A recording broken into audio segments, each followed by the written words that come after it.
For whom do we fall? First and foremost, this can be predicted by geographic proximity. You are unlikely to meet someone to fall in love with unless they live fairly near to you. Even in the age of the internet, which has widened that radius, we still tend to shy away from matches who live too far away. And we're more likely to arrange to meet those who live closer to us. Social psychologists have found that most people marry someone who lives nearby, works for the same company, sits in the same class, or visits one of the same favorite places. And more recently, someone who resides in our internet dating geographic radius. We are also more likely to marry someone whom we find attractive. Beauty is a force to be reckoned with. Now, who said this? Beauty is a greater recommendation than any letter of reference. Anybody know? That was Aristotle. It is not surprising that we will be more attracted to those we find attractive, right? But what is more interesting is how we determine attractiveness. Is beauty objective or mostly in the eyes of the beholder? There is a lot of evidence supporting the idea that beauty is objective. In the ratings consensus study, researchers found consensus with men, women, children, and those across different cultures when rating the attractiveness of photographed individuals. The infant study found that even newborn infants look at pictures of attractive faces longer than those which are unattractive. They can tell the difference. You may be surprised to find that average faces are considered to be the most attractive also. Judy Langlois uses computer software that averages faces. So if you're talking just two pictures using a mix of 50-50% pixels of each, right? You can see an example of just two mixes on this slide, with the third giving the average of the two faces. Langlois had participants rate actual yearbook photos alone and composites of those photos that averaged pixels with 4, 8, 16, and 32 same gender faces.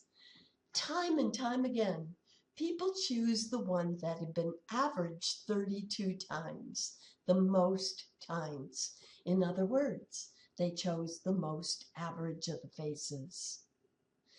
Another researcher photographed the 22 finalists in the 2002 Miss Germany competition. Then they had shoppers at a local mall choose the most attractive between the 22 photos and the virtual contestant, a composite of all 22 faces. The virtual Miss Germany won with a wide margin. Is this cool research or what?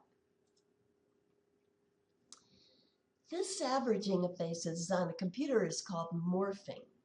So here's an interesting question. Could morphing help to catch a thief?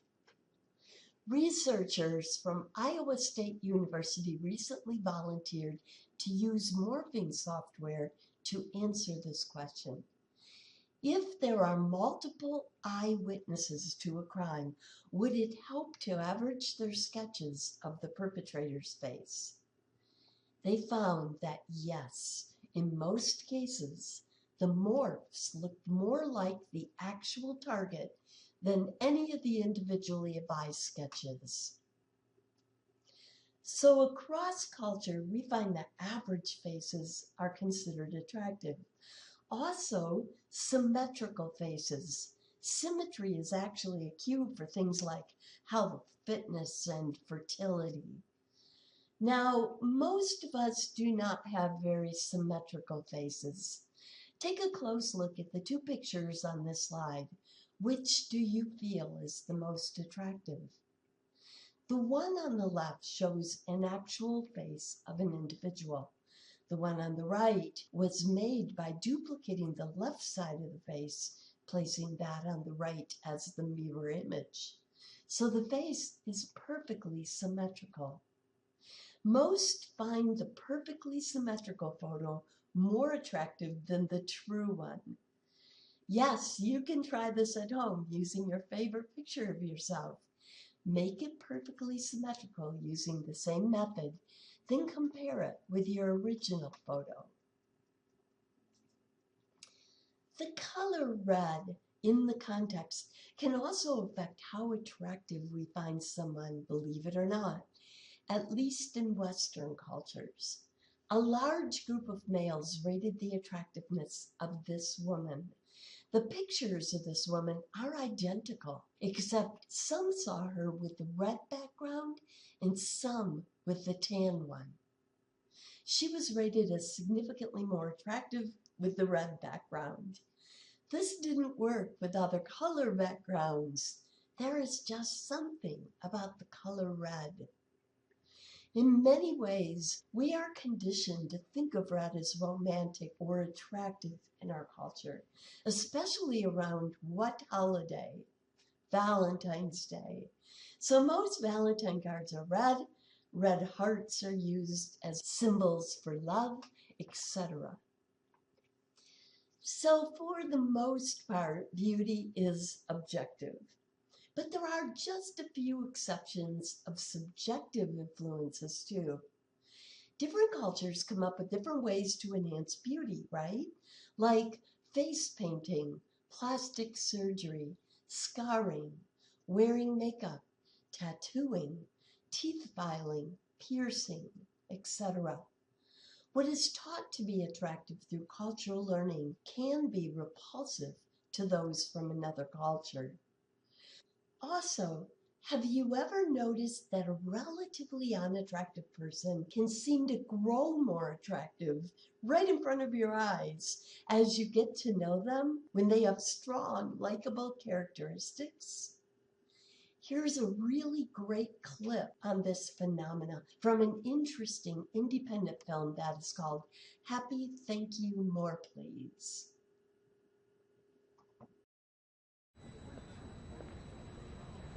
Sam? We need to talk.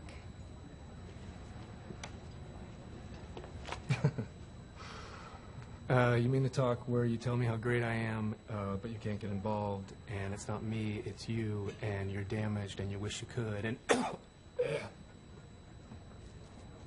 I refuse to have that talk. Trust me, I don't normally talk this way, but I am gone over you. Stop. Just stop, please. Just stop. Don't say that. You can hear this. Close your eyes. What? I just want you to listen to me. Humor me, please.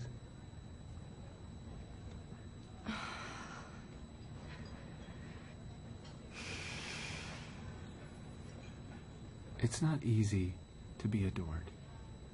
You in particular, you have a tougher time with it than most. I get that. But I want you to give it a try. Think of it as an experiment. I promise I will be very wonderful at adoring you, Annie. It's an area where I think I got a great deal of talent. You're worth that adoration, Annie. You're worth it. And the fact that you don't believe it has nothing to do with whether it's true or not. It is true for me. And that is all that matters.